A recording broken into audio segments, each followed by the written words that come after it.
infringing the freedom of speech, or of the press, or of the right of the people peaceably to assemble, and to petition the government for a redress of grievances.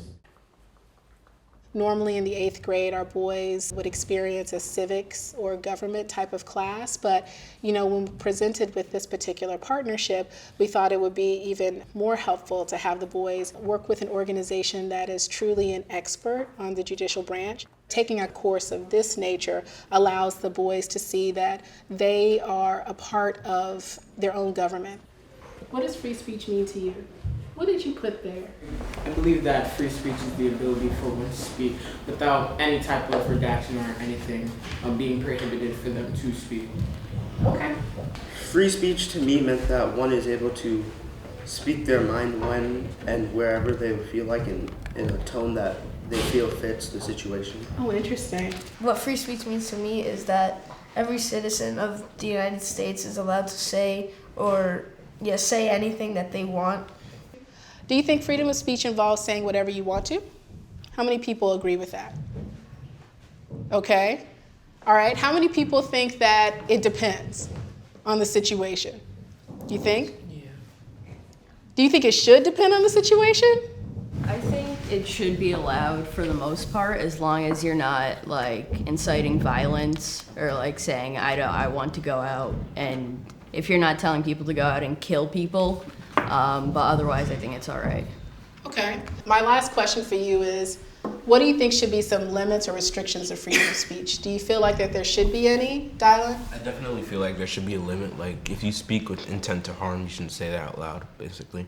Intent to harm. Interesting. I think there should be limits and restrictions because, let's say, for example, hate speech or...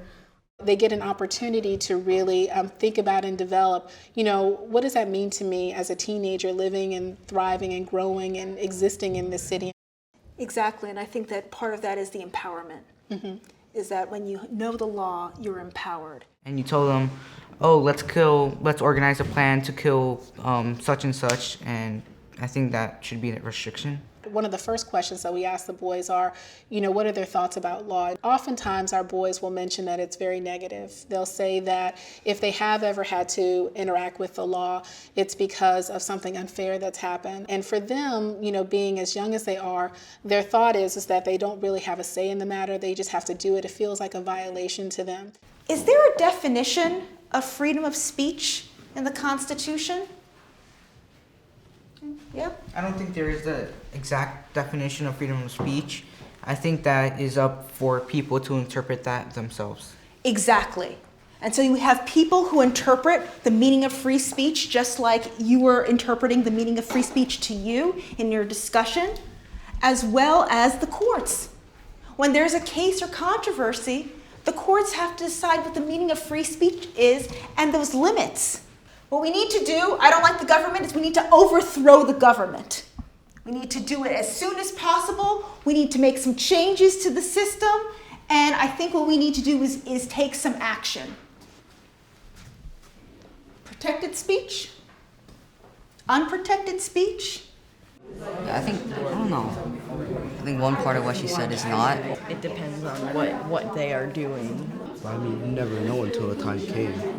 Yeah, I guess. So you can't really accuse them. I guess so. She said something about we should try and overthrow the government. I don't think that's protected, but other parts of what you said, we want to create change and change the government, that might be protected, but I don't know if you say one thing that's not protected, does that make everything? What is the person's interpretation of the word overthrow? What does it mean to them? So it could be violent, it couldn't be violent. And we wouldn't know, so I think it is constitutional to say that. The society gives every student at the beginning of the year a pocket constitution. Anyone should be able to turn to the law at any time and know what the law states. But also in its most simplest and profound way, to be able to see this young person who the law may not have helped and supported generationally years ago, to be able to have the law in their hand, saying, I know this, I can access this is for me.